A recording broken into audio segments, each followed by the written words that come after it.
Eh bien, bonjour les amis. Aujourd'hui, une petite vidéo en ce qui concerne ma sableuse. J'ai créé une cabine de sablage parce que je voulais absolument avoir un endroit où sabler sans forcément mettre du sable partout. Et je voulais à peu près 300 litres de contenance, mais sauf que ça coûte bien 2000 balles. Donc, avec des palettes et un peu, je me suis fabriqué une sableuse que je vais vous présenter aujourd'hui. Vous aurez aussi la présentation des jantes de la Golf qui ont été rénovées, donc avec cette sableuse et repeint. Donc voilà, vous voyez ma région, c'est magnifique, je vous jure, c'est magnifique. C'est la Suisse. Ah, puis une petite question les amis, j'ai un Peugeot 5008 et il y a une chose que j'aimerais comprendre.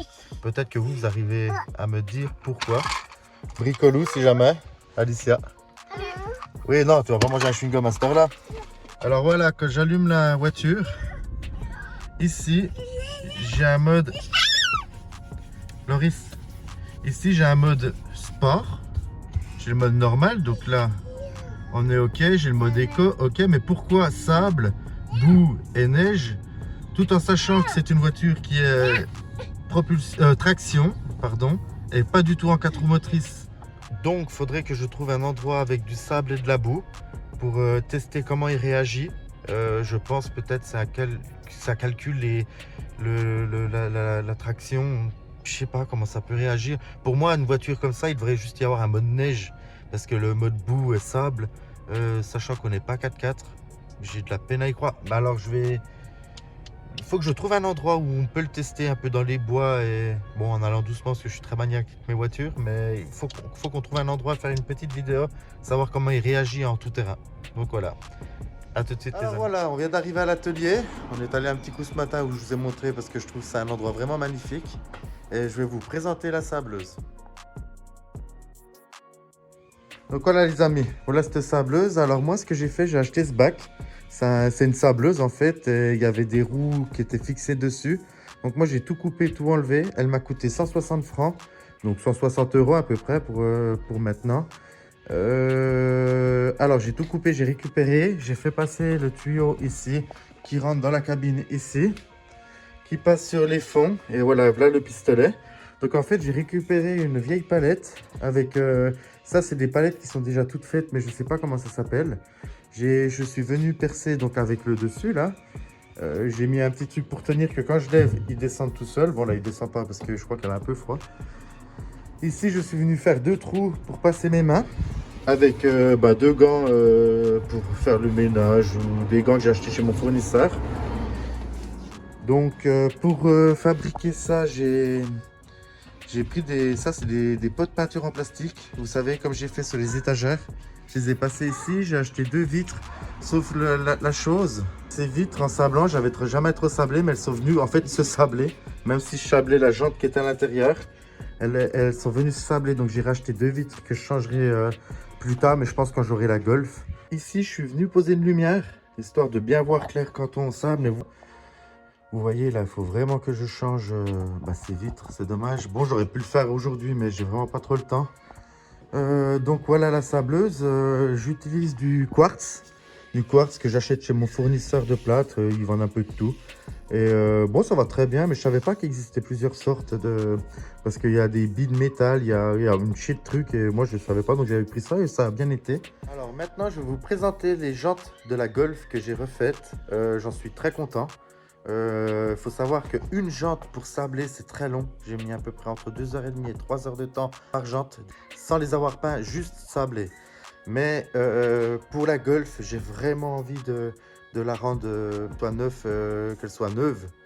Je veux vraiment que quand on la regarde, on a l'impression qu'elle sort du garage. Alors je suis pas mécano, j'aurais besoin de beaucoup de conseils. Alors j'espère que j'aurai une communauté qui va pouvoir m'aider. Donc je veux vraiment qu'elle soit nickel. Après, plus tard, je pense qu'après la Golf, je vais me pencher sur une 205 GTI, mais qui est introuvable, ou alors elles sont déjà toutes rénovées. Moi, le but, c'est quand même de les rénover. J'aimerais aussi essayer de trouver soit une 205 GTI, soit un 306 cabriolet ou 16S. J'avais à l'époque une 207 SW GTI qui est que sur la Suisse. Et dommage, je m'en suis séparé, mais j'aurais su que j'aurais fait des vidéos, Je l'aurais gardé, on l'aurait retapé ensemble. Si jamais, en ce qui concerne les vidéos de la sableuse, quand je l'ai fabriquée, je faisais pas encore de vidéos sur YouTube. Donc je pense avoir une ou deux vidéos dans mon portable. Donc je vais essayer de vous en retrouver, mais vous n'aurez pas vraiment la fabrication de la sableuse. Si vous avez des questions, n'hésitez pas, je peux vous conseiller parce que ça va vraiment très bien. Et une sableuse comme ça, elle a une contenance de 300 litres. Et 300 litres sur Internet, c'est entre 1500 et 2000 balles. Donc vous voyez, moi ça m'a coûté rien du tout à part 160 balles de, on va dire, la petite cuve que j'ai coupée et tout avec le câble. Donc ça vaut vraiment le coup. Maintenant, on passe sur les jantes.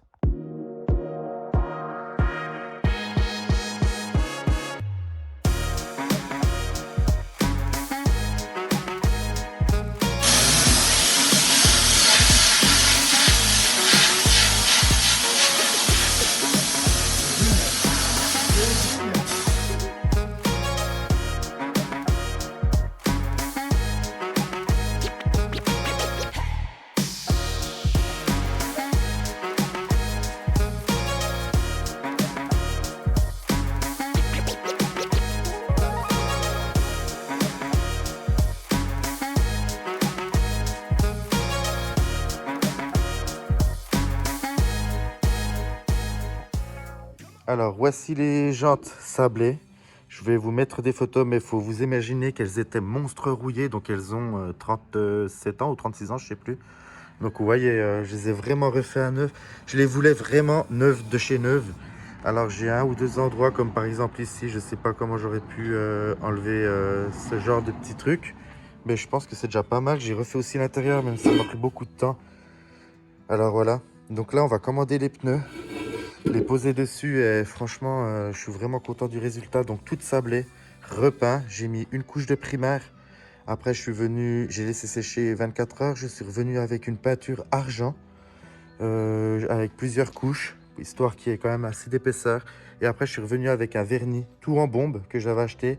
En ce qui concerne la bombe, je ne vais plus utiliser la bombe parce que de temps en temps il faut toujours essuyer la buse parce qu'on a une goutte qui part. Je pense que c'est plus long au pistolet parce que j'ai un pistolet, le compresseur et tout ce qu'il faut vu que je suis peintre en bâtiment de métier. Donc voilà les amis, merci de suivre cette petite chaîne. Je vous remercie aussi d'avoir regardé les deux dernières vidéos. Il y en a une qui a fait plus de 1000 vues. L'autre, elle est déjà à 500 vues passées, je crois. Donc c'est énorme pour moi. Pour un grand youtubeur, c'est rien du tout, c'est de la merde. Mais pour moi qui commence depuis un mois sur YouTube, j'ai trouvé ça extraordinaire, une excitation de fou. Donc je vais continuer. Donc n'hésitez pas à vous abonner, mettre un petit like, commenter. Dites si je peux rectifier des choses ou pas. Là, je filme tout le temps avec mon portable, mais si vraiment je passe les 1000 abonnés ou voire 500 abonnés, je pense que j'achèterai vraiment une caméra avec un micro parce que de temps en temps, le son et la qualité n'est pas géniale. Après, il faut aussi que je m'habitue sur l'ordinateur à faire les montages. Je fais tout moi-même et je ne suis pas du tout informatique. Donc, franchement, je pense que je m'en sors pas trop mal. Dites-moi en commentaire ce que vous en pensez. Prochaine vidéo, ça sera sur l'attache du 5008. On va poser une attache remorque sur le 5008 pour justement pouvoir louer la remorque, pouvoir poser des beaux pneus sur ses jantes, les remonter sur la Golf et pouvoir la mettre sur la remorque et la ramener jusqu'ici. Mais elle est en France et moi j'habite en Suisse à côté de Lausanne, donc il va falloir que je la dédouane et tout. Ça va être un peu le bazar, mais on va y arriver, on va le faire. Donc voilà, je vous souhaite une belle journée, profitez de la vie, faites ce qui vous plaît, n'écoutez pas les gens, amusez-vous, fuck la déprime plutôt. Et voilà, plein de bonnes choses pour vous. Ciao les amis, bisous bisous.